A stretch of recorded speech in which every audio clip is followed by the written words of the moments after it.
बिस्मिल्लाहिर्रहमानिर्रहीम। अस्सलाम वालेकुम वरहमतुल्लाहि वबरकातुहू। सदर मोहतरम ऑल इंडिया मुस्लिम पर्सनल हज़रत मौलाना खालिद सैफुल्लाह रहमानी साहब शहनशीन व तशरीफ़ फरमा, कौम और मिल्लत के तंजीमों के ज़िम्मेदारान, मेरे साथी अरकान पार्लिमान, दीगर सियासी पार्टी के ज़िम्मेदार, मोअज़्ज़िज़ हाज़रीन इकराम, बुज़ुर्गान कौम और मिल्लत, मैं सिर्फ आपके सामने ये अर्ज़ करना चाह रहा हूँ कि नरेंद्र मोदी की हुकूमत वक्फ बिल को लाकर क़ानून बनाने की जो कोशिशें कर रही है, उनका मकसद एक ही है, वज़ीर आज़म का मकसद एक ही है कि मस्जिद और मंदिर के नाम पर आवाम हमेशा लड़ते रहे। और उस बिल का मकसद ये नहीं है कि वक्फ की जायदादों को मजबूत किया जाए। आप खुद अंदाज़ा लगाइए कि हिंदू धर्म के एक बहुत बड़े ज्यूरिस्ट हैं, B.K. मुखर्जी की किताब में लिखा गया कि हिंदू धर्म में बाय कस्टम बाय यूसेज वो मंदिर की जायदाद बन सकती है। तो नरेंद्र मोदी वक्फ के वक्फ बाय यूज़र को इस तरह से ख़त्म कर रहे हैं कि अगर कोई डिस्प्यूट होगा या गवर्नमेंट प्रॉपर्टी होगी तो वक्फ बाय यूज़र नहीं रहेगा। दिल्ली में 123 वक्फ की जायदादें हैं जिस पर मरकज़ी हुकूमत का कि ये गवर्नमेंट की प्रॉपर्टी है। कलेक्टर को इख्तियार देने का मतलब यही है कि कलेक्टर हुकूमत के हक़ में फ़ैसला देगा।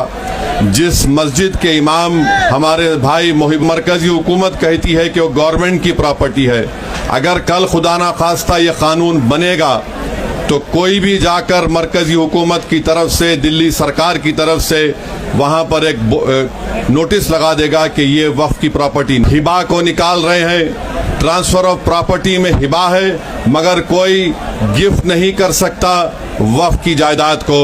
नरेंद्र मोदी आजकल भारत के हमारे फजीलतुल शेख बने हुए हैं और ये बता रहे हैं कि अगर कोई मुसलमान होता है तो उसको 5 साल तक वो वक्फ को नहीं दे सकता है। ये कहाँ से इनको मालूम हुआ, कौन से फ़िक़्ह ये की किताब में लिखा गया? तो इनका मकसद एक ही है कि भारत के मुसलमानों से उनकी सियासी और मजहबी शनाख्त को छीन लिया जाए। मैं आपको छीनना, इवैक्यू प्रॉपर्टीज़ को छीन लेना, ये मकसद नरेंद्र मोदी की हुकूमत का है। और हम कॉशन कर रहे हैं चंद्रबाबू नायडू को, हमारे पासवान साहब को और नीतीश कुमार तक कायम रहेगी अगर आप इस वक्त नाजुक वक्त में इस बिल की तायीद करेंगे तो आपको मुसलमान कभी नहीं माफ़ करेगा, क्योंकि आपकी तायीद की वजह से ये बिल कानून बनेगा। इसलिए हम उनसे भी कह रहे हैं कि आप इस गैर अनकॉन्स्टिट्यूशनल बिल की तायीद मत करिए।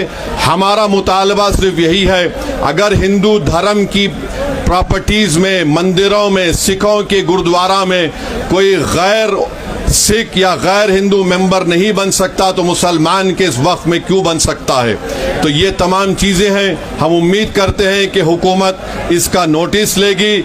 अगर नरेंद्र मोदी इस मुल्क के अमन को ख़राब करना चाहते हैं, वो मस्जिदों और मंदिरों के झगड़ों में जारी होगी।